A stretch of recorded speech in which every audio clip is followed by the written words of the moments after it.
अस्सलाम वालेकुम। हम ना विद ENG 101 आप लोगों का लेसन है, लेसन नंबर 3। सबसे पहले बात ये आप लोगों को कहनी है कि घबराना नहीं है। आप लोगों ने फर्स्टली ये है कि आप लोगों का ये जो कोर्स दिया गया है ये फर्स्ट सेमेस्टर में है, और फर्स्ट सेमेस्टर में तो अभी बच्चों को यही नहीं पता होता कि हमने कैसे स्टडी करनी है, हमने कैसे अपने जो है कोर्सेज़ को मैनेज करना है। तो आप इंग्लिश 101 के लिहाज से थोड़ा सा आप लोग रिलैक्स रहेंगे, इतना ज़्यादा नहीं रहना कि बिल्कुल ही इंग्लिश को आप लोगों ने हाथ ना लगाने की कसम खा लें, वो काम नहीं करना। लेकिन ये है कि इंग्लिश 101 में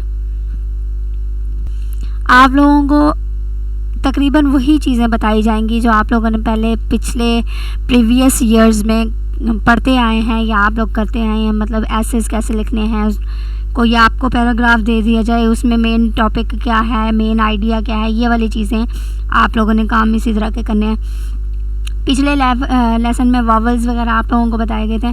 हाँ, थोड़े से वावल्स बड़े हो गए थे क्योंकि हम लोग भी बड़े हो गए हैं, आप लोग भी बड़े हो गए हैं, तो हम लोगों ने वावल्स और कॉन्सोनेंट भी चेंज कर दिए। चलें, ये तो रही थी ऐसे ही आप लोगों को थोड़ा सा वार्म अप करने के लिए बात कर दी थी। आप लोगों का लेसन नंबर 3 जो है उसमें reading for main idea, chapter का नाम, टॉपिक का नाम, जो भी आप लोग कह रहे हैं, इसमें जो चीज़ें आपने याद रखनी है वो थोड़ी सी हैं लेसन में, तो इसको कवर अप करने की कोशिश करते हैं। पहली बात यह है कि आपने जब इस लेसन को जब स्टार्ट करना है तो ये आप लोगों को सिर्फ लेसन इसलिए करवाया जा रहा है कि आपने इसमें रीडिंग स्किल्स को अपने इम्प्रूव करना है। रीडिंग स्किल्स क्या होती है, हम लोगों का पिछले लेसन में भी थोड़ी सी आप लोगों को करवाई गई थी कि प्रोनाउंसिएशन जो है वो अच्छी होनी चाहिए। आप जो चीज़ बोल रहे हैं वो दूसरों को समझ आ जाए, ये ना हो कि आपके प्रोनाउंसिएशन जो है वो ठीक ना हो, आप वर्ड कोई और बोल रहे हो और लोगों को कुछ और सुनाई दे या वो कुछ और चीज़ समझ बैठे। ये आप लोगों का जो लेसन है इसमें भी रीडिंग स्किल्स के बारे में आप लोगों को बताया जाएगा, और यही कह रहे हैं कि it is a most important skill that you will need for success in your studies. और आप लोग अगर कहते हो कि आपकी स्टडीज़ में इम्प्रूवमेंट आए, आप अपनी स्टडीज़ में सक्सेस हासिल करो, कामयाब हो, तो आपने अपनी रीडिंग स्किल को बेटर बनाना है। नेक्स्ट आप लोगों का एक क्विज़ है, वो कह रहे हैं कि your ability to read English rapidly and accurately depend upon purposeful practice. आप अगर कहते हो कि आप एक थॉरली जो है इंग्लिश को बोलो या उसको एक्यूरेटली रीड करो या उसको प्रोनाउंसिएशन ठीक करो, तो उसके लिए आप लोगों ने क्या करनी है, प्रैक्टिस करनी है। वो छोटे से बड़े होते होते हम लोगों ने यही बात सुनी है, प्रैक्टिस मेक्स मैन परफेक्ट। अब ये जो परफेक्ट मैन को कर रहे हैं ना कि हम लोग आदमी को नहीं परफेक्ट बनाना, गर्ल्स भी परफेक्ट हो सकती हैं, ठीक है, तो वो सिर्फ बात बॉयज़ पे नहीं लगती है। ये आप लोगों का क्विज़ था। अब वो क्विज़ कैसे हो सकता है, आपको रैपिडली स्किप करवा दें या एक्यूरेटली स्किप करवा दें, तो इसको देख लीजिएगा। This lesson is in 3 parts. इस लेसन में आपको 3 पार्ट्स कवर करवाए जाएंगे। वो क्या है कि आपका फर्स्ट पार्ट है टॉपिक ऑफ द पैराग्राफ, कि आपके पैराग्राफ अगर दिया हो तो उसमें आपने टॉपिक क्या लेना है, उसका मेन आइडिया क्या है, और थर्ड जो चीज़ आपने करनी है वो है आपने याद रखनी है कि उस टॉपिक में आपको क्या क्या चीज़ डिटेल में दी गई है। ये 3 चीज़ें आप लोगों ने याद रखनी है। नेक्स्ट आप लोगों को देख लें, हेडिंग ही दे दी है उन्होंने कि टॉपिक ऑफ द पैराग्राफ में आपने क्या चीज़ें याद रखनी है या आप लोगों को क्या मेन आइडियाज़ दिए गए हैं। अच्छा, इसमें आपका फिर क्विज आ गया, a good reader is quickly able to identify the topic of the paragraph. अगर आप एक रीडर अच्छे हो तो आप लोगों को एक नज़र में ही अपना पैराग्राफ पढ़ने के बाद आप आइडेंटिफाई कर सकते हो, आप पहचान सकते हो कि इस पैराग्राफ का टॉपिक क्या है।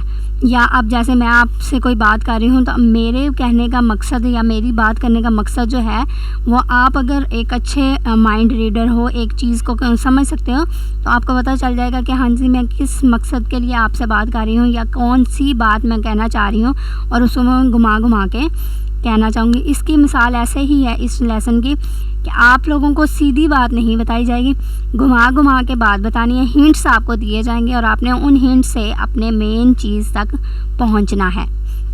आगे वो कह रहे हैं what is a topic paragraph. Topic paragraph क्या है, आप अगर उसको डिफ़ाइन करना चाहो तो वो क्या होगा, it is the subject of the whole paragraph. Subject क्या होता है, एक मेन मकसद, मेन बात होती है, वो आपका टॉपिक कहलाता है उस होल पैराग्राफ का। डैट इज़ टू से क्या होगा कि what the whole paragraph is about, कि आपको एक पैराग्राफ रिटन फॉर्म में लिख के दे दिया जाता है। जैसे हम लोग कहते हैं कि आप लोग ऐसे लिखो कायदे आज़म के बारे में या इलामा इकबाल के बारे में, तो हम लोगों ने जब ऐसे लिखना होता है तो वो एक उन्हीं शख्सियत के बारे में लिख रहे हैं ना। ये तो नहीं हो सकता है कि हम लोग इलामा इकबाल के टॉपिक पे ऐसे लिखना शुरू करें और उसमें जो दुनिया जहान की जो है बातें करना स्टार्ट कर दें। तो यहाँ पे भी उस पैराग्राफ का मतलब यही है कि आपको पूरे जो है ना एक पैराग्राफ लिखने के बाद पता चल जाए कि आपका मेन सब्जेक्ट क्या है या आप किस चीज़ के बारे में बात कर रहे हैं। It can usually be expressed in 1 or 2 words. अब कौन सी चीज़ 1 or 2 वर्ड्स में एक्सप्रेस किए जाते हैं, वो आपके अपना टॉपिक है जो आपने एक वर्ड में या 2 वर्ड में लिखना होता है। जैसे मैंने कहा था कि आपने पैराग्राफ्स लिखे हुए हैं और आप जब उनको रीड करोगे तो आपको पता चल जाएगा वो इलामा इकबाल के बारे में है या कायदे आज़म के बारे में। ठीक है, नेक्स्ट आप लोगों का जो चीज़ याद करने वाली है, ये देख लीजिए कि मैंने क्विज़ लिखे हुए हैं, साथ साथ पूछा जाता है कि क्विज़ कौन से हैं या आपने कौन सी चीज़ याद रखनी है। याद तो सारी चीज़ करनी है, लेकिन मेन जो चीज़ होती है वो हम लोग हाईलाइट कर लेते हैं कि आप लोगों की नज़र से वो चीज़ छूट ना जाए। नेक्स्ट आप लोगों को एक उन्होंने कह लें एक्सरसाइज के तौर पे कुछ दिए हुए हैं। अब ये एक टेक्स्ट नंबर 1 का दिया, टेक्स्ट नंबर 2, 3, 4 मतलब एक पैराग्राफ उन्होंने दे दिया है आपको, उसमें से आपने बताना है कि आपका वो पैराग्राफ किस से रिलेटेड किया गया है। अब इसको मैं पढ़ूंगी तो लेक्चर्स लंबे हो जाएंगे, इसको मैं पढ़ नहीं रही, सिर्फ आपको आंसर्स जो हैं वो हाईलाइट कर दिए हैं कि आपको पता चल जाए कि आप जब पैराग्राफ रीड करोगे तो उसका आंसर क्या होगा या आप कहाँ तक पहुँचे हो। ठीक है, इसमें new species of plants are being discovered every year.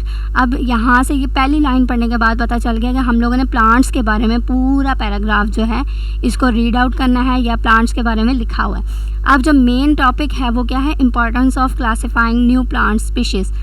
यहाँ से आप लोग एक दफ़ा रीड कर लीजिएगा, मैं पढ़ूंगी नहीं, लेक्चर लंबा हो जाएगा। सेकंड टेक्स्ट में देख लें आप लोगों के बाद जो की जाएगी वो होगी डेफिनेशन ऑफ अ ग्रुप, ये मैंने हाईलाइट कर दी है। थर्ड में उन्होंने आपको कोई हिंट नहीं दिया हुआ, सिर्फ आपको एक पैराग्राफ दे दिया और उसमें आपने टॉपिक ख़ुद मेंशन करना है कि आया आपका टॉपिक क्या होगा। मैंने यहाँ पे भी आंसर लिख दिया है, मेंशन कर दिया है, मैं इसको रीड नहीं करूँगी, लेक्चर लंबे हो जाएंगे। कुछ ऐसे लेक्चर करते हैं जो छोटे छोटे हों, जल्दी से ख़त्म हो जाएँ और आप लोग थोड़ा सा रिलैक्स हो जाएंगे। हाँ जी, हमारा एक टॉपिक जो है और टॉपिक, ठीक है, टॉपिक कवर हो गया, चैप्टर कहने लगी थी, टॉपिक और टॉपिक दोनों मिक्स हो गए। खैर कोई बात नहीं, होता रहता। अच्छा, नेक्स्ट है आप लोगों का टॉपिक सेंटेंस। पीछे जो था वो था क्या, दोबारा से पीछे चले जाते हैं, वो थे टॉपिक ऑफ अ पैराग्राफ। ठीक है, अब बात होगी टॉपिक ऑफ अ सेंटेंस के बारे में। अब ये भी वही चीज़ है मेन, लेकिन हम लोग कह रहे हैं कि हम लोग एक सेंटेंस दे देते हैं, उसमें से आप टॉपिक बताएंगे कि हाँ जी आपका टॉपिक क्या है। ठीक है, पैराग्राफ्स के तौर पे भी आप लोगों को बताया गया है और अब एक टॉपिक के लिहाज से, एक सेंटेंस के लिहाज से भी टॉपिक बताना है। देखें अब इनको रीड आउट कर लेती हूँ, ये छोटे छोटे हैं। द नाइल, ठीक है, नाइल जो है दरियाए नील जो है उसके बारे में बात कर रहे हैं। The largest river in Egypt is unique because. अब आगे जो है उन्होंने 3 ऑप्शंस दे दिए हैं और साथ में उन्होंने आंसर्स खुद भी दिए हुए थे और मैंने हाईलाइट भी कर दिए। अब ये सारा जो सेंटेंस है ये क्या आपको बता रहा है, डिस्क्राइब वेयर इजिप्ट इज़। आया ये आपको सेंटेंस ये कह रहा है कि आपका इजिप्ट जो है वो कहाँ पे लाई कर रहा है या किस सिचुएशन पे, किस पॉइंट पे लाई कर रहा है। नहीं, explains why the river is unique. ठीक है, और साथ साथ सी जो ऑप्शन है वो compares the Nile with other large reverse. तो इसका आंसर क्या होगा, explain why the river is unique. Next आप लोगों का सेकंड है, वो कह रहे हैं a little known story about M.A. Jinnah tells about his manner of thinking. अब इसमें जो है हम लोग खुद सेंटेंस एक पढ़ लें तो उसमें यही डिस्क्राइब हो रहा है इस सेंटेंस में कि हम लोग लिटिल नोन स्टोरी किसके बारे में पढ़ रहे हैं या किस चीज़ के बारे में, तो वो आगे सी ऑप्शन जो है वो करेक्ट है। जो आपने मेन टॉपिक सेंटेंस है, ये दोबारा थर्ड पॉइंट है, उसमें मैंने एक चीज़ ऐड की है, वो आप लोगों ने याद करनी है लाजमी कि main point can occur anywhere in the paragraph. ठीक है, जो आपका मेन पॉइंट है ना या मेन आइडिया है वो कहीं भी अकर कर सकता है पैराग्राफ में। ऊपर जो है ना पैराग्राफ आप लोग रीड करेंगे, ये पैराग्राफ इतना ज़्यादा बड़ा पैराग्राफ में आपने ख़ुद उसको पॉइंट आउट करना है कि आपका टॉपिक जो है वो कौन सा है। ये नहीं है कि आपको कह दिया जाए कि हाँ जी आपके स्टार्ट में जो है वो टॉपिक होगा या लास्ट में होगा। कोई आपको टीचर या कोई आपको जो इंस्ट्रक्टर है वो ये नहीं कहेगा कि आपके टॉप में जो वर्ड्स लिखे हैं वो आपका टॉपिक है, ना वो कहेंगे कि लास्ट वाले जो वर्ड्स हैं वो टॉपिक है, ना वो कहेंगे कि कहीं मिड पे लाई करते हैं। वो आपके कहीं पे भी लाई कर सकता है, वो आपने ख़ुद उनको पॉइंट आउट करना है। तीसरा जो है टॉपिक सेंटेंस के बारे में देख लें। If you want to spend your holidays in truly unique place, the northern areas of Pakistan are just place for you. ठीक है, अब इस सेंटेंस में आपको जो बताया जा रहा है वो ये बताया जा रहा है कि आपकी आइडेंटिफाइज द प्लेस, मतलब आपकी प्लेसेस को आइडेंटिफाई कर रहा है कि कौन सी सबसे अच्छी जगह है हॉलीडेज़ गुजारने के लिए, और उसको एक्सप्लेन कर रहा है कि क्यों वो यूनिक है या कह लें कि सबसे मुनफरिद है, अलग है प्लेस। टॉपिक सेंटेंस एक और उन्होंने दे दिया, the development of speech infants follows a definite sequence और पैटर्न ऑफ डेवलपमेंट। अब इसमें देख लें इन्फेंट्स जो है वो छोटे बच्चे या नॉर्मली आप लोग कह लेंगे जो 6 मंथ्स या इनसे आगे पीछे जो होते हैं, ज़्यादा बड़े भी नहीं और ज़्यादा छोटे भी नहीं। ठीक है, अब इस लाइन में आपको यही बताया जा रहा है कि जो स्पीच की डेवलपमेंट होती है, अब स्पीच वो नहीं है जो हम लोग इतनी बड़ी बड़ी स्पीचेस मॉर्निंग असेंबलीज़ में पेश करते हैं। ये स्पीच वो है कि हम लोग जब बच्चे बोलना स्टार्ट करते हैं तो वो अपनी आहिस्ता आहिस्ता एक लेवल के साथ बोलना स्टार्ट करते हैं, यानी कि एकदम जो है वो बोलना स्टार्ट कर देंगे। होता है ऐसे कि नहीं होता? नहीं होता। ठीक है, तो ये चीज़ जो है इसमें डिटेल उन्होंने दे दी कि ये ABCDE पहले 3 3 4 4 थे, अब 5 हो गए। तो इनमें देख लें, by the time an infant is 6 months old ही और she can make 12 different speeches sound. ठीक है, वही चीज़ है जो आपको ऊपर बता दी गई है, तो ये आपका टॉपिक सेंटेंस में शामिल है ये बात। उसके बाद कह रहे हैं before the age of 3 months। ठीक है, मैंने 6 months तक कहा था, वो कह रहे हैं 3 months तक जो है most infants are unable to produce any recognisable syllables. ठीक है, मतलब 3 months से बिफ़ोर, आफ्टर नहीं है, बिफ़ोर है, तो उसमें वो क्या कहते हैं कि वो अनएबल होते हैं, कुछ भी अपनी जो बोली हुई चीज़ या किसी की बोली हुई चीज़ रिकग्नाइज़ नहीं कर सकते। मतलब दोनों बातें जो हैं वो इन्फेंट्स के ही बारे में है, छोटे बच्चों के बारे में ही है, अगर इस तरह समझाना चाहूँ। During the first year the number of vowel sounds a child can produce is greater than the number of consonant sounds he can make. अब ये भी बात जो है उन्हीं बच्चों के बारे में है। अब लास्ट वाली मैं पढ़ लेती हूँ, डी वाली जो है वो ऑप्शन में नहीं पढ़ी।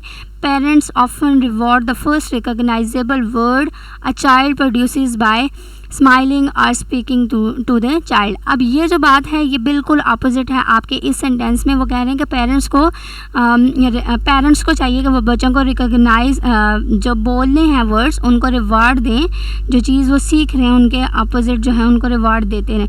कभी कभी नहीं भी दिए जाते, ये नहीं है कि हर टाइम हमने अपने बच्चों को सर पे चढ़ाना है, कभी ये पॉसिबल नहीं है कि हम लोग हमारे तो खैर पेरेंट्स ऐसे नहीं करते थे, अब किसी के करते हो तो देख लेना। ठीक है, हमारी तरफ से यही होता था। अभी ये बात नहीं लगी आई चप्पल इधर से, अभी ये बात नहीं की आया इधर से। ठीक है, चलें टॉपिक सेंटेंस नेक्स्ट वाला देख लीजिएगा। इसको भी मैंने क्या कहते थे कट किया हुआ है, जो आपके टॉपिक सेंटेंस में शामिल नहीं है। और ये था आज का आपका लेसन। उम्मीद है क्लियर हो गया होगा। इतनी मेन चीज़ें या इतनी टफ़ चीज़ें इसमें नहीं थी। अल्लाह हाफ़िज़, अपना ख्याल रखिएगा।